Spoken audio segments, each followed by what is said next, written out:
नमस्कार साथियों, स्वागत है आप सभी का लक्ष्य नॉलेज हब पे।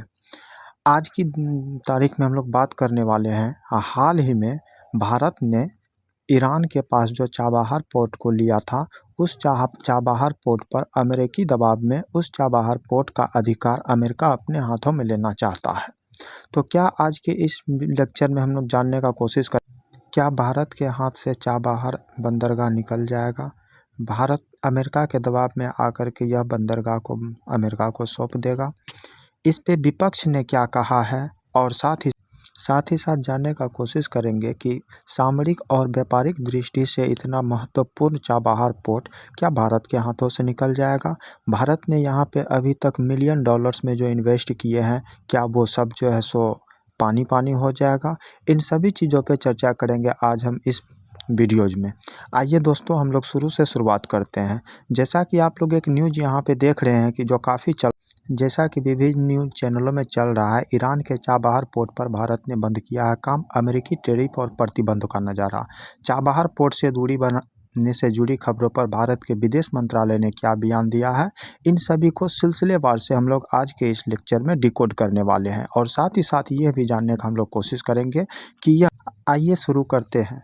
कहाँ है चाबहार पोर्ट? जैसा कि मैप में आप लोग देख पा रहे हैं, तो चाबहार पोर्ट ईरान के दक्षिण पूर्वी तट पर ओमान की खाड़ी में स्थित है। यह ईरान का पहला डीप सी पोर्ट है जो सीधे भारत के हिंद महासागर से जुड़ा हुआ है। चाबहार पोर्ट की खास बात यह है कि यह पाकिस्तान की सीमा के बेहद करीब है, जबकि पाकिस्तान में चीन द्वारा विकसित ग्वादर पोर्ट मौजूद है। इसी वजह से चाबहार पोर्ट का भू राजनीतिक और आर्थिक महत्व भी काफ़ी बढ़ जाता है। चाबहार पोस्ट भारत से मिडिल ईस्ट के देशों जैसे यूएई, सऊदी अरब, इजराइल, टर्की, ग्रीस, अमेरिका, इन सभी देशों में भारत के द्वारा व्यापार को, अपने सामान को बना करके जो विभिन्न देशों में भेजा जाता है, इस दृष्टिकोण से चाबहार पोर्ट काफ़ी महत्वपूर्ण है। साथ ही साथ चाबहार पोर्ट के पास ही चाइना द्वारा CPEC सड़क का भी निर्माण पाकिस्तान के ग्वादर बंदरगाह तक किया गया है। चाबहार बंदरगाह के होने से भारत सिर्फ अपना व्यापार पूरे देश में, विश्व में कर पाता है, इसके साथ साथ सामरिक दृष्टिकोण से भी चाबहार बंदरगाह से भारत जो है सो चाइना को काउंटर करता है। साथ ही साथ यहाँ पे देख सकते हैं कि हम लोग जिस तरह से यहाँ पे पाते हैं, चाबहार बंदरगाह मुख्य रूप से ईरान के क्षेत्र में है और भारत ने ईरान के साथ चाबहार पोर्ट पे एक समझौता किया था 2018 में। इस चाबहार बंदरगाह के निर्माण के लिए भारत ने 13 मई को ईरान के चाबहार को शाहिद बेहेश्तो बंदरगाह 20 वर्षों के लिए किराए पर लेने का समझौता किया था। इस समझौते पर हस्ताक्षर करने हेतु तत्कालीन केंद्रीय मंत्री सर्बानंद सोनोवाल ईरान गए थे। भारत और ईरान 2 दशकों से इस बंदरगाह पर काम कर रहे हैं।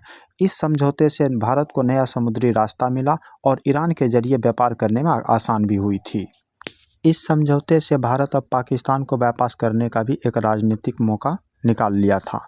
साथ ही साथ इस समझौते के अनुसार जो है, भारत अब जो है सो ईरान के पास जो है सो बंदरगाह का पूरा व्यवस्था भारत के पास होता और इससे यह व्यापार तथा जो है न रक्षा के क्षेत्र में पाकिस्तान सहित काउंटर करने के साथ साथ विश्व के देशों से कनेक्ट होते थे, मिडिल ईस्ट के देशों से कनेक्ट होते थे और व्यापार करते थे।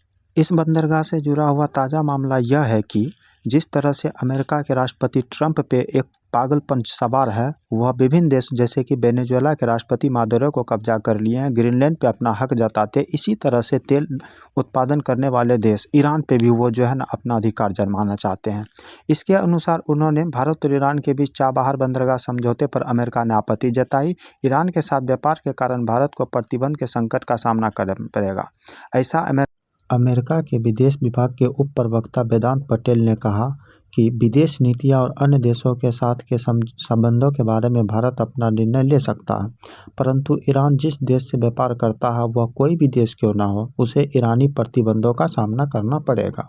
हालांकि जब 2018 में अमेरिका ने ईरान पर प्रतिबंध लगाया था, तो उस समय में भारत को इन प्रतिबंधों से दूर रखा था, अर्थात भारत ईरान के साथ व्यापार कर सकते हैं और साथ ही साथ चाबहार एयर बंदरगाह का यूज भी कर सकते हैं। लेकिन ताज़ा तरीन मामला ये देखा जा रहा है कि जब से ईरान और अमेरिका के बीच में युद्ध की स्थिति हुई है, तब से अमेरिका ईरान पे अतिरिक्त सैंक्शन लगा रहे हैं और साथ ही साथ इसी क्रम में अमेरिका ने भारत पे भी प्रतिबंध लगाया और भारत को अक्टूबर में 6 महीने का समय दिया गया था, जो अप्रैल 2026 में पूरा होगा।